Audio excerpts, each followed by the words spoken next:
So the British rules, sorry, the EU bonfire. I can't even think of words now. The UK bonfire of EU rules. There we go. It's in the title. Is about to happen with rules on GM foods and cars about to be scrapped potentially. This is what Brexiteers, some Brexiteers wanted to get rid of all those pesky EU rules and regulations, which is it's grim, to be honest, because it's not going to be a fun time for people in Britain. Believe me, I know, I live here. So, rules on genetically modified farming, medical devices, and vehicle standards will be top of the bonfire of laws inherited from the EU. Now, this could be a problem because I don't know how much in the trade deal mentions level playing field, but that was a key thing that I believe Barnier talked about. And obviously, if you're going to lower rules around, farming, which is food that you eat, if you're having, genetically modified foods, that potentially is bad for you. Most likely it is. Medical devices, I mean, lower regulations on medical devices sounds great. Things start exploding or just not acting right. Sure, you want the tube that's gone down your throat, not to function properly. I'm sure that sounds great. And vehicle standards, if your brakes stop working because they've deregulated the rules around brakes, that sounds really fun. Or your engine cuts out when you're on the motorway. This all sounds phenomenal, phenomenal stuff here. Great stuff. Thousands of laws and regulations are to be reviewed, modified, or repealed under a new programme aimed at cementing the UK's independence and Brexit opportunities. Frost has announced. Well, I remember, Brexiteers saying we'll go above EU standards. We'll leave the EU and go well above their standards. We'll be the best around. Well, that hasn't happened.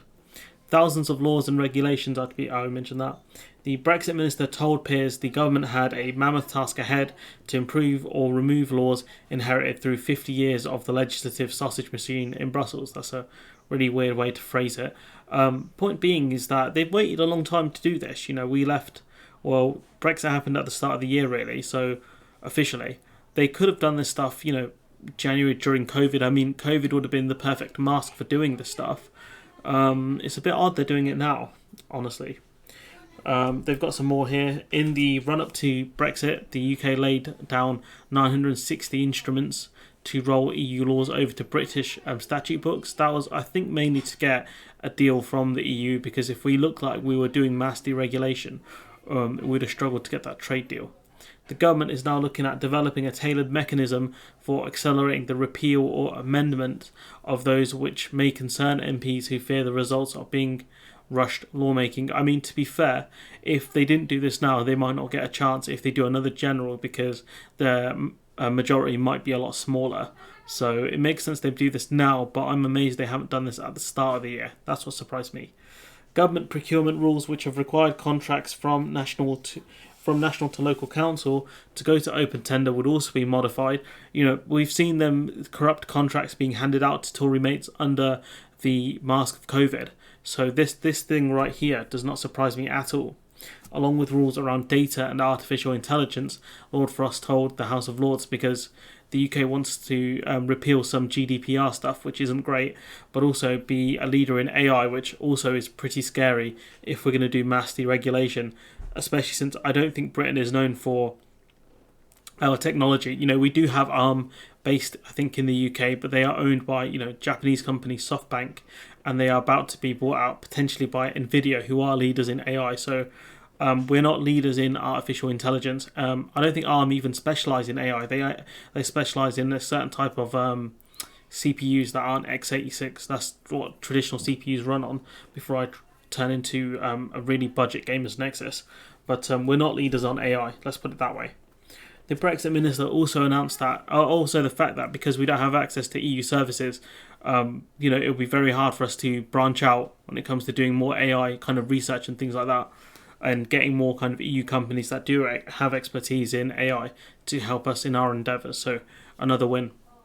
Brexit minister also announced that members of the public could contribute to the bonfire of laws. And I don't know how many people in the audience followed when James O'Brien was taken in callers regarding which EU laws would you scrap. There was one about bats in the roof, something to do with washing machines, another one to do with a guy buying an Australian kettle because they boil quicker, and someone else complaining about hairdryers. which was odd because it was a dude complaining about hair dryers, and I got to question how long the brother's hair was. Point being is that we might get, essentially more power hungry machines. That's what's going to come out of this. Great stuff. Because I don't know what else what else would the public want to scrap apart from bringing back the death penalty. I don't know what else they would want to do. A standards commission would be established, and under visible and energetic leadership would be able to pick up ideas from any British citizen on how to repeal or improve regulation. Like this is insane, especially because the UK are trying to do their own version of the CE mark, like a safety certificate mark. It's just really funny. This is so great. Frost said now was the time to deliver the Brexit promise to unleash Britain's potential and improve growth and prosperity for everyone. Like this, like me, he's going to make it worse, isn't he? And once he starts deregulating things, more goods going into the EU will be checked. So great stuff here, Frost. The Iceman strikes again. The moves hark back to long-standing pledges of successive Conservative leaders and Brexiteers to loosen the grip of EU law, including David Cameron, who promised a light bonfire of red tape, said Nigel Lawson. So, David Cameron obviously couldn't deliver that because the guy had no idea what he's doing. But, he called this a massive regulatory cull. That's Nigel Lawson, I think, who said that. And this is just ridiculous because that's what these guys wanted from the start. They wanted massive deregulation, as Singapore on the Thames, and now we're going to deregulate across the board. GM foods, great stuff. That will make rejoining the single market and the customs union. All of this will make it harder for an independent Scotland to rejoin the EU. Ridiculous. Frost promised a review of the inherited approach to GM organisms, which include insects and soil bacteria used in farming, along with reforms to quote outdated EU regulation around medical devices and clinical trials. I mean, let's break this down, okay? So GM organisms found in insects and soil bacteria used in farming. So that's going to further destroy exports, agri-food exports to the EU. Outdated EU regulation around medical devices. Like what? What regulations are there that are outdated? Because having inferior medical equipment or devices is not good. People can die because of your deregulation. And clinical trials. What? Like, you want to start rushing through medicines to be someone's guinea pig? Okay, then. This, he suggested, would help British research and development and help speed up access to life-saving medicines for patients. It's also going to put a lot more people in danger and potentially kill people. Like, ridiculous. Next, they're going to start camps where you can experiment on people. The Department for Transport will also be unveiling a new strategy to adapt EU standards for vehicles, including cars and lorries, to take advantage of new transport technology. Like what? We're already seeing the failure of smart motorways. What new transport technologies are you talking about?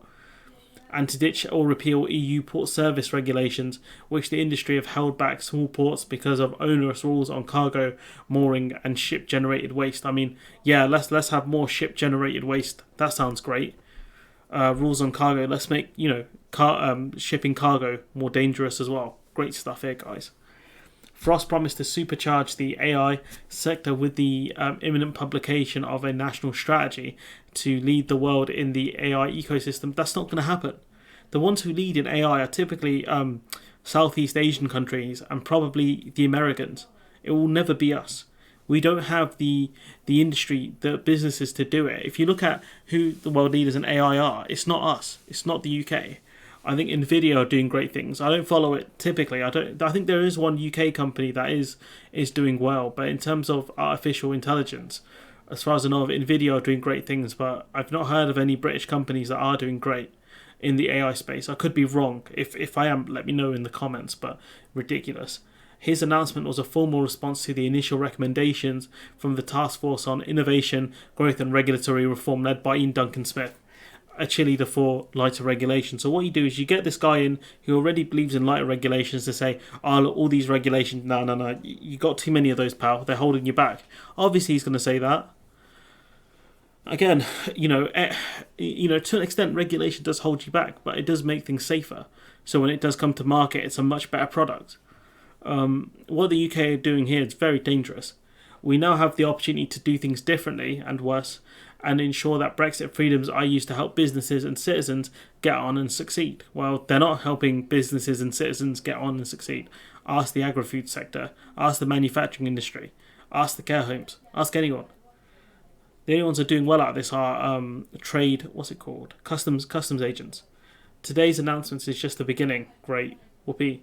The government will go further and create a competitive, high standards regulatory environment which supports innovation and growth across the UK as we build back better. That stupid phrase. Honestly, whoever says that phrase without quoting it should get hit with tomatoes from the pandemic. Emily Thornberry, it's a load of rubbish. Before we move on to what Thornberry has to say, it's a load of rubbish. Getting rid of all these regulations it's going to make life more dangerous for people, and it's just not going to have the impact they want it to have. It's not going to help us build back better. I guess I should be pelted with the tomato for that one. But we've lost so much access to so many different kinds of expertise across the EU. That's what's going to hinder us. Thornberry, the Shadow International Trade Secretary, questioned why the government was talking about Brexit opportunities while the country faced continuing shortages of staff and supplies, while exporters faced mounting losses on trade with the EU, and businesses in Northern Ireland were stuck in limbo. I mean, to be fair, this is a massive red herring designed to kind of build confidence back within kind of the British people who have a limited understanding of politics and regulations. That's why they've done this.